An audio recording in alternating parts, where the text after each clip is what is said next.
knocked softly before opening it to reveal Skylar sitting in a straight-backed chair.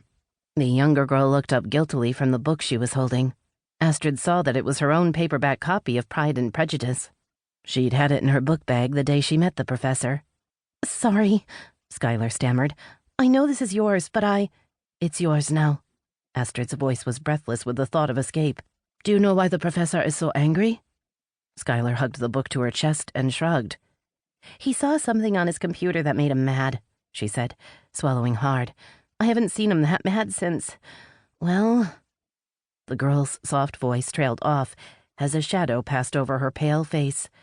Shaking her head as if to clear the disturbing memory, Skylar lifted the book and opened it to the page she'd been reading.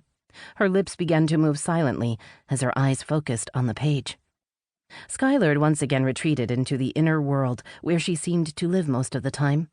Studying the small bent head, Astrid felt a tug of pity. Best to let the poor girl find escape in her book. Reality would come crashing back soon enough. Turning in the doorway with a sigh, Astrid stared at the ladder, nervously twisting a long strand of strawberry blonde hair that fell over her thin shoulder. Was the ladder a chance for escape? Or a trap? She looked back at Skylar with a worried frown, then closed the door firmly between them. If it was a trick, it wouldn't be fair to subject her to the professor's wrath.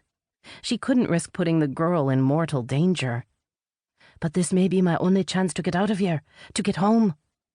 Crossing to the ladder, Astrid found herself climbing up before she could decide what she'd do once she got to the top.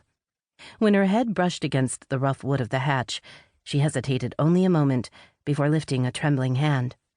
With a firm push, the hatch lifted several inches to reveal a view of the sunlit room above. Astrid had been taken up to the ground floor before, but she'd never been left up there on her own, and she'd never had the opportunity to look around for a means of escape. Now, her scared eyes darted around the room, and she scurried to the wide windows, momentarily stunned by the blinding white of the snow falling on the already covered lawn beyond.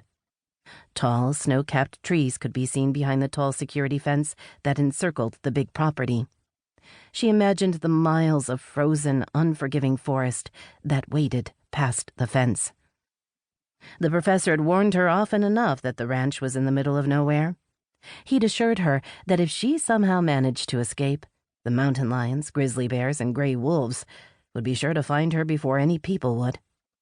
She'd considered his threats to be just another ploy to keep her docile, but the daunting view out the window caused her heart to drop. Once she was outside, where would she go? Pushing away the disturbing question, Astrid began to move toward the room's only exit. From what she could remember, the door opened to the foyer, offering a way out through the big house's front door. Before Astrid could cross the room, a familiar ping caused her to freeze in place. She turned her head to see a laptop computer open on a sleek, glass-topped desk. The sound she'd heard must have been some sort of alert, the same kind she'd often used as a student to remind her she needed to leave for class. She hurried to the desk, suddenly lightheaded at the possibility of using the device to communicate with the outside world. If she was lucky, she'd be able to call for help. The nightmare of the last few years might be over. Staring down at the brightly lit screen, Astrid saw that the professor had left a web browser window open to a news site. She read the headline above the featured video report: "The Shameful Truth About Human Trafficking in the Sunshine State." Her blue eyes widened as she realized the professor must have watched the video. Perhaps that's why he'd gotten so angry. She quickly scanned the website, but didn't recognize the name of the news station. She'd never heard of Channel 10 News in Willow Bay, Florida.